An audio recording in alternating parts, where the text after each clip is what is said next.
한해 대학 졸업 유예자 18,500명. 취업 비용 중 영어와 자격증 등 스펙을 쌓기 위해 들어가는 지출 53.2%. 심각한 취업난 속 스펙만이 과연 정답일까?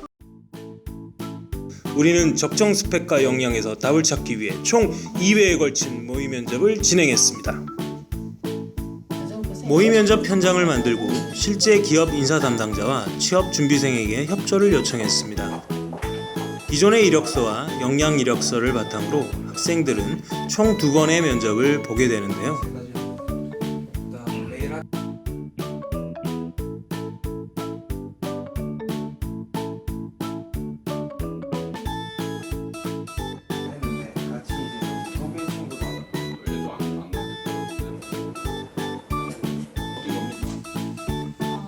이렇게 긴장 가득한 면접이 시작됩니다. 기존 이력서로 면접이 진행되고 있는 A실. 추상적인 질문이 계속되는데요. 자유무역 협정이 어떤 겁니까? 원산지가 뭐예요? 이렇게 외국에서 수출입 하다 보면 관세가 많이 붙고 그렇게 하면서 HRD와 HRM에 대해서 간략하게 한번 설명을 해보세요. 학점은 낮으네. 재료공학 공부한과는 흥미가 없어요. 학생들은 영어로. 진땀을 쏟습니다. 한글로 하면 되겠습니다. I think I'm very good listener. 그럼 B실의 상황은 어떨까요? 역시 스펙 위주의 질문이 이어지고 있었습니다. 제가 사람 만나는 걸 좋아하고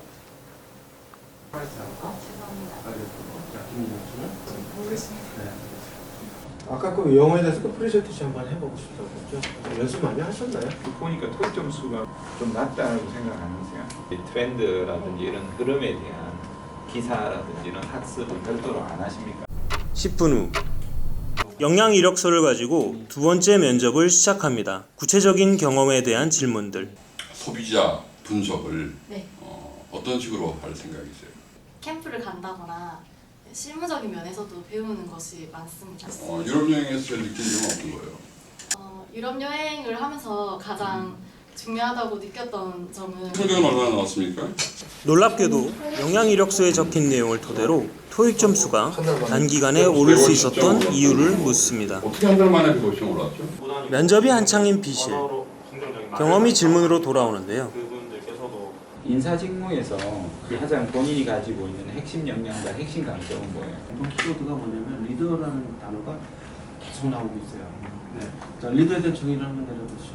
사회적 경험이 내가 이 직무를 선택하고 채용이 된다면 어떤 영향력을 발휘할 수 있는 것을 다양한 계층의 사람들을 그래도 많이 만나봤기 때문에 일단 4학년 때 제가 동아리 활동이라는 것을 처음 시작했는데 역량이 회사에 들어갔을 때 문제 학생들 또한 보다 자신감 있게 자신의 이야기를 늘어놓습니다.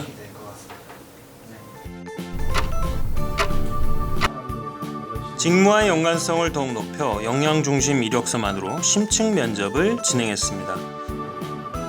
그 살떨리는 1대1 면접에서 직무와 연관이 없는 경험은 오히려 약점이 되었는데요. 지금 위험물 관리자하고 어떤 연관이 있나요? 봉사활동을 하는 게 도전투구라고 생각하시는 거예요?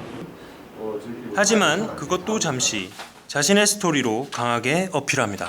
일단 꼼꼼함이 필요하다고 생각합니다. 그 이유는 위험물을 제대로 다뤄야만 어떤 이런 기술이 더 남들보다 뛰어나다든지 어떤 역량을 생각하고 쓰신 거예요? 그 문제 해결 능력을 배우기 위해서 환경 제품을 한번 만든 적이 있습니다. 그때 사용한 브레인스토밍을 통해서 하나하나 의견을 나열하다 보니까 하나의 의견으로 그 조율이 된 적이 한 번 있는데 이 부산을 알리는 프로그램을 통해서 직접 안내 요원도 해보고 여러 명의 사람들과 만나서 뭐 소통도 해보고 제 자신이 이렇게 바뀌었다고 생각을 했습니다. 이어 직무와 관련된 경험을 제대로 나열한 지원자. 관련 스펙 하나 없이도 차분하게 답할 수 있었습니다.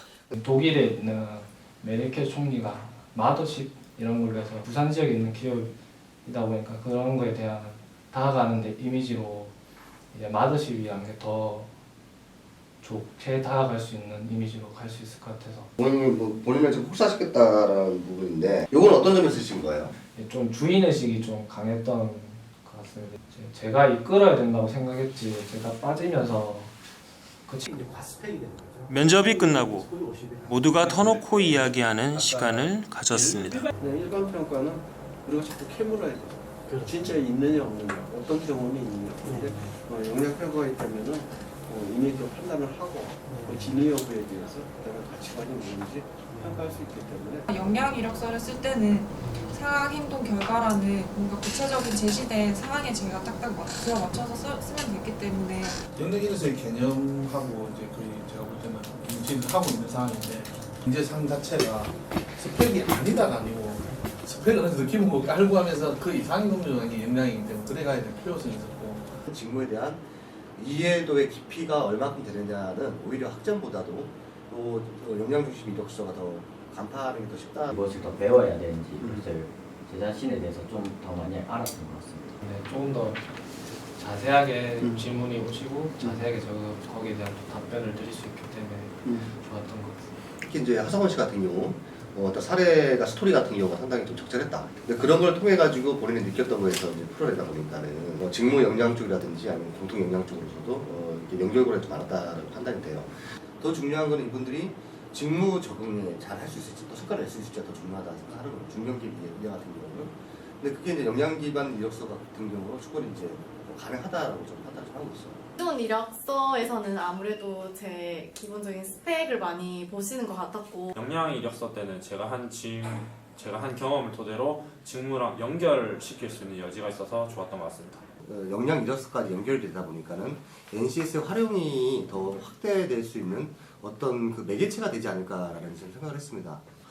실제로 이제 스펙으로 나타낼 수 있는 것 외에 또 기업에 쓸 수 있는 이런 다양한 능력들을 역량 이력서는 좀 볼 수 있었죠. 역시 그 일반 이력서하고는 그 평가가 완전히 다를 수 있고 개인에 대한 그 철학이라든지 삶의 가치관을 충분히 알 수 있고 또 평가도 우리가 용이하게 할 수 있었습니다. 비교 면접 결과 역량 이력서 면접에서 더 높은 점수를 얻었고 심층 면접에서는 스펙보다 직무 경험이 많은 학생이 더 좋은 평가를 받았습니다. NCS 직무교육과 스토리를 살린 역량. 구직자에게는 자신의 강점에 맞는 일자리를, 기업에게는 직무에 적합한 인재를 이어주는 징검다리가 될 것입니다.